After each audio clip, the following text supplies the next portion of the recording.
السلام علیکم ورحمۃ اللہ وبرکاتہ۔ الحمد للہ رب العالمین والصلاة والسلام علی سید المرسلین، اما بعد فاعوذ باللہ من الشیطان الرجیم، بسم اللہ الرحمن الرحیم۔ برادران عزیز و معزز خواتین، آج کی اس نشست میں سورۃ مریم کی آیت نمبر 60 سے آیت نمبر 65 تک تمام آیات کا ترجمہ و تفسیر پیش کرنے کی سعادت حاصل کی جائے گی۔ إلا من تاب وآمن وعمل صالحا فأولئك يدخلون الجنة ولا يظلمون شيئا جنات عدن التي وعد الرحمن عباده بالغيب إنه كان وعده مأتيا لا يسمعون فيها لغوا إلا سلاما ولهم رزقهم فيها بكرة وعشيا تلك الجنة التي نورث من عبادنا من كان تقيا وما نتنزل إلا بأمر ربك له ما بين أيدينا وما خلفنا وما بين ذلك وما كان ربك نسيا رب السماوات والأرض وما بينهما فاعبده واصطبر لعبادته هل تعلم له سميا۔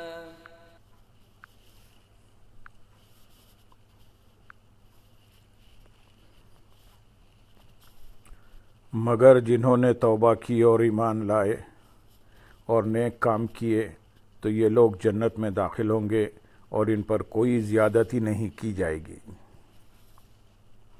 ارشاد فرمایا کہ نمازیں ضائع کرنے اور اللہ تعالیٰ کی اطاعت کی بجائے گناہوں کو اختیار کرنے والے تو جہنم کی خوفناک وادی غی میں جائیں گے، مگر جنہوں نے کفر و شرک اور دیگر گناہوں سے توبہ کر لی اور کفر کی جگہ ایمان کو اختیار کیا اور اس کے بعد نیک کام کیے تو یہ لوگ جنت میں داخل ہوں گے اور ان پر کوئی زیادتی نہیں کی جائے گی اور ان کے اعمال کی جزا میں کچھ بھی کمی نہ کی جائے گی۔ اس آیت سے معلوم ہوا کہ کافر کے لیے پہلے کفر سے بیزاری کا اظہار کرنا، پھر ایمان لانا اور پھر نیک اعمال کرنا ضروری ہے۔ آیت نمبر 61 میں ارشاد ہے، ہمیشہ رہنے کے ان باغوں میں داخل ہوں گے جن کا وعدہ رحمان نے اپنے بندوں سے ان کے دیکھے بغیر فرمایا ہے، بے شک اس کا وعدہ آنے والا ہے۔ ہمیشہ رہنے کے باغوں میں یعنی جنہوں نے توبہ کی، ایمان لائے اور نیک اعمال کیے، وہ ہمیشہ رہنے کے ان باغوں میں داخل ہوں گے جن کا وعدہ رحمان نے اپنے ان بندوں سے فرمایا ہے، اس حال میں کہ جنت ان سے غائب ہے اور ان کی نظر کے سامنے نہیں ہے، یا اس حال میں کہ وہ جنت سے غائب ہیں اور اس کا مشاہدہ نہیں کرتے اور یہ محض اس کی خبر ملنے سے ہی اس پر ایمان لے آئے ہیں۔ بے شک اللہ تعالیٰ نے جنت کا وعدہ فرمایا ہے، اس کا وہ وعدہ یقینی طور پر آنے والا ہے۔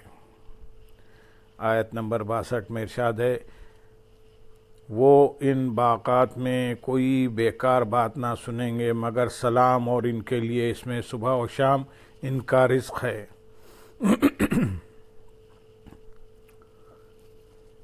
یعنی جن باغات کا اللہ تعالیٰ نے اپنے بندوں سے وعدہ فرمایا ہے، ان کا وصف یہ ہے کہ جنتی ان باغات میں کوئی بیکار بات نہ سنیں گے، البتہ وہ فرشتوں کا یا آپس میں ایک دوسرے کا سلام سنیں گے، اور ان کے لیے جنت میں صبح و شام ان کا رزق ہے۔ اس سے مراد یہ ہے کہ جنت میں انہیں دائمی طور پر رزق ملے گا، کیونکہ جنت میں رات اور دن نہیں ہیں، بلکہ اہل جنت ہمیشہ نور ہی میں رہیں گے۔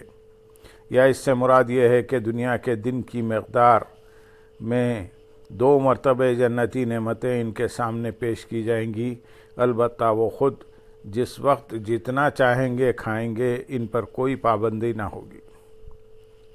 اللہ تعالیٰ نے اپنی عظیم الشان نعمتوں کے گھر جنت کو فضول اور بیکار باتوں سے پاک فرمایا ہے۔ اس سے معلوم ہوا دنیا میں رہتے ہوئے بھی ہر مسلمان کو چاہیے کہ وہ بیکار باتوں سے بچتا رہے اور فضول کلام سے پرہیز کرے۔ اللہ تعالیٰ کامل ایمان والوں کا وصف بیان کرتے ہوئے سورۃ فرقان میں ارشاد فرمایا، اور جب کسی بیہودہ بات کے پاس سے گزرتے ہیں تو وہ تو اپنی عزت سنبھالتے ہوئے گزر جاتے ہیں۔ اور سورۃ قصص میں ارشاد ہے، اور جب بیہودہ بات سنتے ہیں اس سے منہ پھیر لیتے ہیں اور کہتے ہیں ہمارے لیے ہمارے اعمال ہیں اور تمہارے لیے تمہارے اعمال ہیں، بس تمہیں سلام، ہم جاہلوں کی دوستی کو نہیں چاہتے۔ حضرت ابو ہریرہ رضی اللہ تعالیٰ عنہ سے روایت ہے، نبی اکرم صلی اللہ علیہ وسلم نے ارشاد فرمایا، یہ بات آدمی کے اسلام کے حسن سے ہے کہ وہ لا یعنی چیز کو چھوڑ دے۔ اللہ تعالیٰ ہمیں بیکار باتوں اور فضول کلام سے بچنے کی توفیق عطا فرمائے۔ آیت نمبر 63 میں ارشاد ہے، یہ وہ باغ ہے جس کا وارث ہم اپنے بندوں میں سے اسے کریں گے جو پرہیزگار ہوگا۔ یعنی جس جنت کے اوصاف بیان ہوئے یہ وہ باغ ہے جو ہم اپنے ان بندوں کو عطا کریں گے جو پرہیزگار ہوں۔ اس آیت کی تفسیر میں قول یہ بھی ہے کہ ہم نے جنت میں کفار کے ایمان لانے کی صورت میں ان کے لیے جو مکانات تیار کیے ہیں ان کا وارث ہم اپنے پرہیزگار بندوں کو کریں گے۔ یاد رہے کہ جنت متقی اور پرہیزگار مسلمان کو ملے گی، اور گناہ گار مسلمانوں کو بھی جو جنت ملے گی وہ ان کے گناہوں کی معافی یا خاتمے کے بعد ہی ملے گی، یعنی جنت میں داخل ہوتے وقت وہ بھی گناہوں سے پاک ہو چکے ہوں گے۔ آیت نمبر 64 میں ارشاد ہے، ہم فرشتے صرف آپ کے رب کے حکم سے ہی اتارتے ہیں، سب اسی کا ہے جو ہمارے آگے ہے اور جو کچھ ہمارے پیچھے اور جو اس کے درمیان ہے، اور آپ کا رب بھولنے والا نہیں ہے۔ اس آیت کے شان نزول کے بارے میں حضرت عبداللہ بن عباس رضی اللہ تعالیٰ عنہما سے روایت ہے کہ سرکار دو عالم صلی اللہ علیہ وسلم نے حضرت جبریل علیہ السلام سے فرمایا، اے جبرائیل علیہ السلام، تم جتنا ہمارے پاس آتے ہو اس سے زیادہ کیوں نہیں آتے؟ اس پر یہ آیت کریمہ نازل ہوئی، اور حضرت جبریل علیہ السلام نے اللہ تعالیٰ کے حبیب صلی اللہ علیہ وسلم کی بارگاہ میں عرض کی، یا رسول اللہ صلی اللہ علیہ وسلم، ہم فرشتے صرف آپ کے رب عز و جل کے حکم سے ہی اترتے ہیں، اور تمام جگہوں کا وہی مالک ہے۔ ہم ایک مکان سے دوسرے مکان کی طرف نقل و حرکت کرنے میں اس کے حکم و مشیت کے تابع ہیں۔ وہ ہر حرکت و سکون کا جاننے والا اور غفلت و نسیان سے پاک ہے، اس لیے وہ جب چاہے گا ہمیں آپ صلی اللہ علیہ وسلم کی خدمت میں بھیجے گا۔ اس آیت سے معلوم ہوا کہ اللہ تعالیٰ اس سے پاک ہے کہ وہ کچھ بھول جائے۔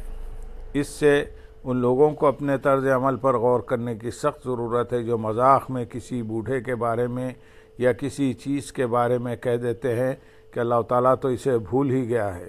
یہ کہنا صریح کفر ہے اور ایسا کہنے والا کافر ہے۔ آیت نمبر 65 میں ارشاد ہے، آسمانوں اور زمین اور جو کچھ ان کے درمیان میں ہے سب کا رب وہی ہے، تو اسی کی عبادت کرو اور اس کی عبادت پر ڈٹ جاؤ۔ کیا تم اللہ کا کوئی ہم نام جانتے ہو؟ یعنی اے حبیب صلی اللہ علیہ وسلم، آسمانوں میں اور زمین اور جو کچھ ان کے درمیان میں ہے سب کا مالک آپ کا رب عز و جل ہی ہے۔ آپ اسی کی عبادت کرتے رہیں اور اس کی عبادت پر ڈٹ جائیں۔ کہ آپ اللہ تعالیٰ کا کوئی ہم نام جانتے ہیں، یعنی کسی کو اس کے ساتھ نام کی شرکت بھی اور اس کی وحدانیت اتنی ظاہر ہے کہ مشرکین نے بھی اپنے کسی باطل معبود کا نام اللہ نہیں رکھا۔ اس آیت مبارکہ میں فرمایا گیا کہ اس کی عبادت پر ڈٹ جاؤ۔ اس سے معلوم ہوا کہ خوشی و غم ہر حال میں ہمیشہ عبادت کرنی چاہیے۔ یہی حکم ہے اور یہی بارگاہ الہی میں محبوب ہے۔ صرف خوشی یا صرف غم میں عبادت کرنا کمال نہیں۔ آیت میں اللہ تعالیٰ کی صفت ربوبیت بیان کر کے عبادت کا حکم دینے میں اس بات کی طرف بھی اشارہ ہے کہ اللہ تعالیٰ کا بندے کو پالنا، نعمتیں پہنچانا اور بتدریج مرتبہ کمال تک پہنچانا بھی اس بات کا تقاضا کرتا ہے کہ بندے احسان مندی کے طور پر اللہ تعالیٰ کی عبادت کریں۔ اللہم صلی علی سیدنا محمد وعلی آل سیدنا محمد وبارک وسلم وآخر دعوانا ان الحمد للہ رب العالمین۔